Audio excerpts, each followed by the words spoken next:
श्रद्धेय महानुभाव, कारक प्रकरण में आख्यातोपयोगे सूत्र पर विचार करने के क्रम में चर्चा चली थी।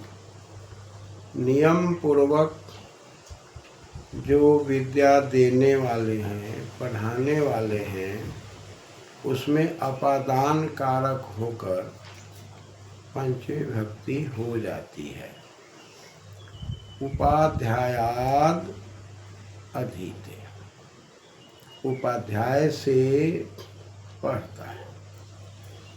उपाध्यायाद में पंचमी हो गई। आगे इसी प्रसंग में सूत्र जनि कर्तुः प्रकृति, इस सूत्र में जनि कर्तु शब्द है, प्रकृति शब्द है। जनि कर्तु में मूल शब्द जनि कर्ता है और षष्ठी विभक्ति में जनि कर्तु बना हुआ है। यहाँ पर जो कर्तरी का री है उसको उकार आदेश होकर के और विसर्ग होकर के जनि कर्तु शब्द बना है। यहाँ षष्ठी विभक्ति है। अब यदि जनि कर्तु में जनि और कर्ता पर विचार करें, जनेह कर्ता, जनि कर्ता, तस्य जनि कर्ता। जनि में जन धातु है, प्रादुर्भावे अर्थ में है, उत्पत्ति के अर्थ में। कहा कि जन का कर्ता, जनेह कर्ता, जनि का कर्ता, उत्पत्ति का कर्ता। तो जन यहाँ धातु है, इससे रूप चलेगा जायते। जायते मतलब उत्पन्न होना, उत्पन्न होते हैं। तो उत्पन्न होने के लिए हमें देखना है कि उसकी प्रकृति किधर है। दूसरा शब्द है प्रकृति, प्रपसर्ग है, डुकरी करने धातु है और अक्तिन प्रत्यय है। इससे प्रकृति, प्रखर कीर्ति, प्रकृति। तो प्रकृति की जो प्रखर कीर्ति है, जहाँ से उत्पत्ति होती है, उसे प्रकृति कहते हैं। तो प्रकृति के लिए हम दूसरे शब्द का प्रयोग करें, उपादान। तो इसका साधन कहाँ से है? वैसे कारण के बारे में बात आती है कि उपादान कारण और निमित्त कारण। निमित्त मतलब जिसके चलते उत्पत्ति, उपादान माने साधन। तो यदि हम वृश्चिक की बात करें, वृश्चिक का मतलब होता है बिच्छू, और बिच्छू की उत्पत्ति की बात करें, लोकाचार में ये धारणा है कि उसकी उत्पत्ति जो है, उपादान कारण जो है, उसकी जो प्रकृति है, वो प्रायः गोबर से ही उत्पन्न होने की बात कही जाती है। गोबर को संस्कृत में गोमय कहते हैं। तो जनि कर्तुः प्रकृति, कर्तु में कर्ता है और कर्ता की उत्पत्ति की बात कही जा रही है। उसकी उत्पत्ति कहाँ से है, उपादान कारण कहाँ है? तो गोबर है। अतः कर्ता कौन है? बिच्छू है। तो वृश्चिको जायते, बिच्छू उत्पन्न होते हैं। कहाँ से? गोबर से। तो जहाँ पर प्रकृति है, जन धातु का कर्ता, उसकी प्रकृति, कर्ता की प्रकृति, उसमें अपादान कारक की बात आ रही है। जनी कर्तुः प्रकृति, जने अर्थस्य कर्ता तस्य प्रकृति तत्कारकम अपादान संज्ञकम भवति। तो प्रकृति उसकी कहाँ है? उपादान कारण कहाँ है? गोबर है। गोबर का संस्कृत गोमय है, अतः गोमय में पंचमी, पंचमी में ngसी ngसी को आत, गोमयात, गोमयात वृश्चिको जायते। यानी कि हम लोग इस सूत्र पर जो अभ्यास करेंगे उसमें प्रकृति के अंदर अपादान कारक की बात करेंगे, और प्रकृति में उत्पत्ति जहाँ से हो रही है जिसका उपादान कारण है, यानी कि जहाँ से उसको उत्पन्न होने का साधन उपलब्ध हो रहा है, तो गोबर से उपलब्धि हो रही है। दूसरा शब्द यदि हम लेते हैं धूमात, धुआं से। तीसरा शब्द यदि हम लेते हैं काष्ठात, काठ से। तीसरा शब्द लेते हैं अग्नि, अग्नि से। यानी कि जिस चीज से उत्पत्ति होगी उसमें अपादान कारक करके पंचमी करें। यदि हम ऐसा उदाहरण लेते हैं, अग्नि से धुएं उत्पन्न होते हैं, या अग्नि से धुआं उत्पन्न होता है, अग्नि से धूम उत्पन्न होते हैं, या धूम उत्पन्न होता है।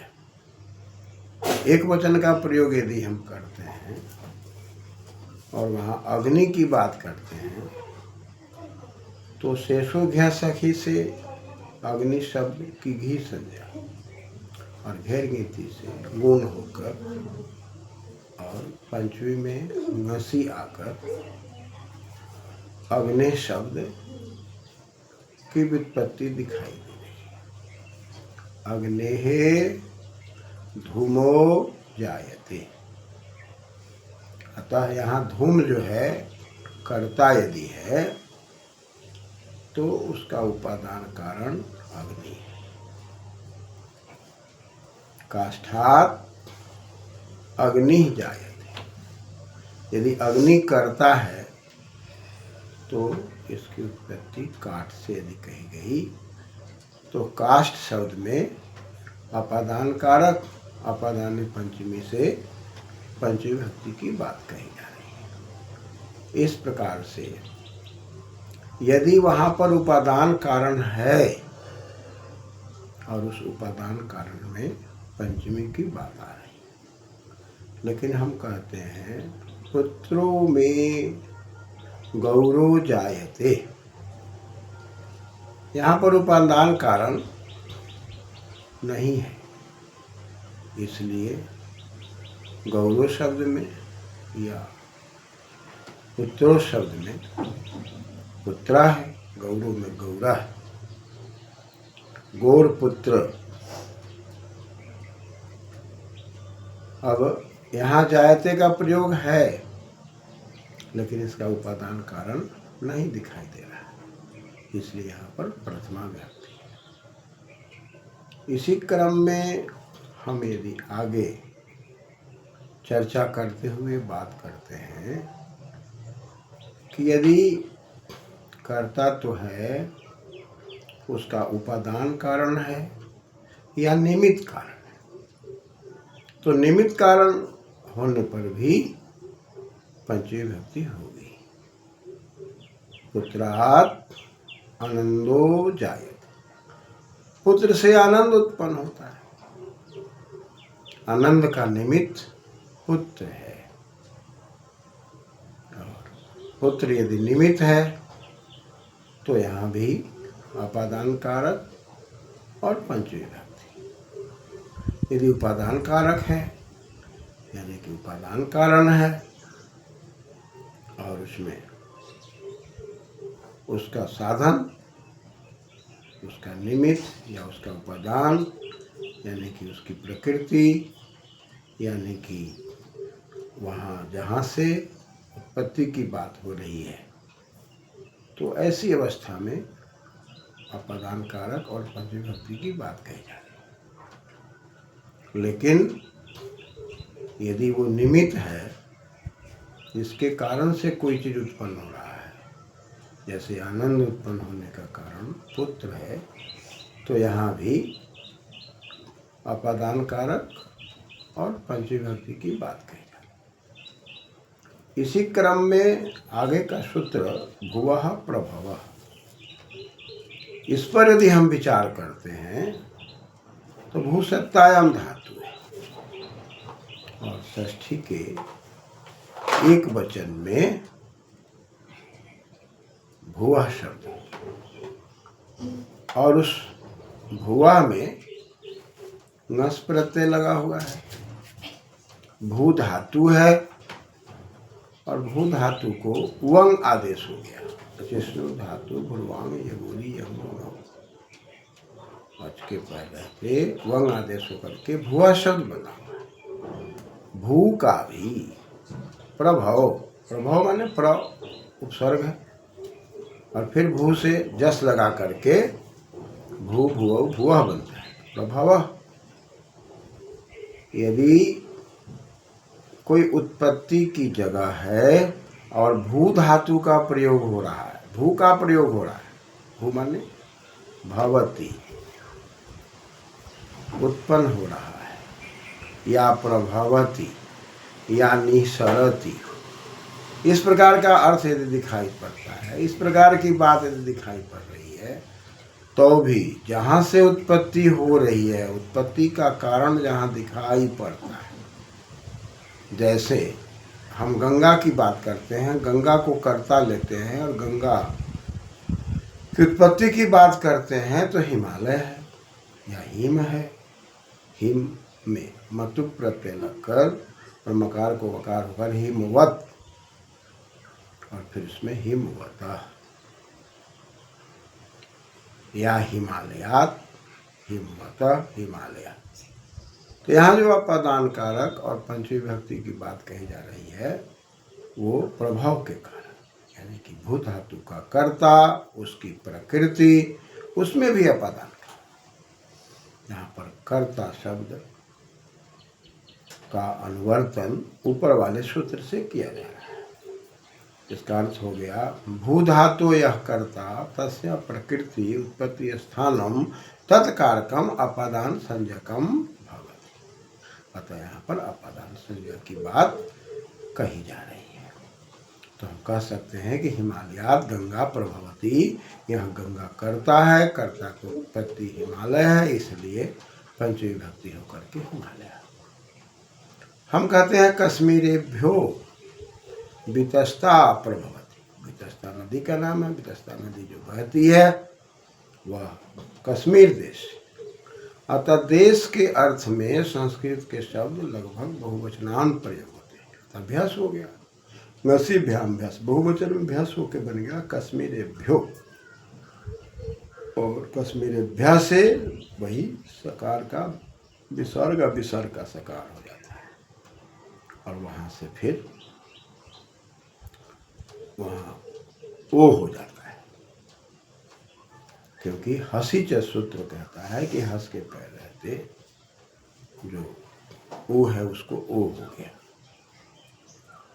तो इस प्रकार से कश्मीरेभ्यः शब्द है और वहाँ गंगा की जगह पर वितस्ता नदी हो चाहे गंगा नदी हो, प्रभवती है, तो कश्मीरेभ्यः वितस्ता प्रभवती, यहाँ भ्या में सौ है और सौ को ऊ है और आठ गुणों से गोल होकर ओ हो गया। क्यों हो गया भाई? तो वितस्ता में जो व है उसके कारण हस्त परिग्रह, अतः वाक् बना कश्मीरेभ्यो वितस्ता प्रभवति। कश्मीर में बहुवचन होने का कारण क्या है? इसलिए कि संस्कृत के शब्द ये देशवासी जो होते हैं प्रायः बहुवचन में प्रयुक्त होते हैं। इस प्रकार से भू धातु का कर्ता, उसकी प्रकृति, उत्पत्ति, वहाँ अपादान कारक की बात कही जा रही है। अतः कश्मीरेभ्यो वितस्ता प्रभवति, हिमालयात गंगा प्रभवति। इस प्रकार कारक प्रकरण के अंदर अपादान कारक में जितने सूत्र कहे गए ये सारे सूत्र लगभग 9 हैं। और इसका शर्त पहले सूत्र से तो ध्रुवता की बात थी, ध्रुवती ध्रुवम, लेकिन कहीं न कहीं उत्पत्ति भी निश्चितता के अर्थ में है, ध्रुवता के अर्थ में है, निश्चित बात है। अतः निश्चितता में तो अपादान कारक की बात कही गई थी, लेकिन आगे आने वाले सूत्रों में बताया गया कि कहीं पर जो शर्त घटते हैं उसमें कहीं न कहीं क्रिया का प्रयोग है, धातु का प्रयोग है। तो धातु के प्रयोग भी हो रहे हैं, शर्त भी घट रहे हैं, कहीं पर भय का कारण हो रहा है, कहीं पर छूटने की बात आ रही है, कहीं पर नियमित बढ़ाने की बात आ रही है। इस प्रकार से तमाम प्रक्रियाओं के अंदर ये 9 सूत्रों के अंदर जो बातें कही गई, कारक का जो प्रकरण प्रारंभ हुआ और ध्रुवम पाए पादनम से लेकर भुवः प्रभव तक, ये लगभग सभी सूत्रों के द्वारा जो शर्त घटेंगे अपादान कारक और पंचविभक्ति हो जाएगी। इस प्रकार से ये कारक प्रकरण का अपादान कारक समाप्त होता है। पुनः हम लोग आगे विचार करेंगे। धन्यवाद।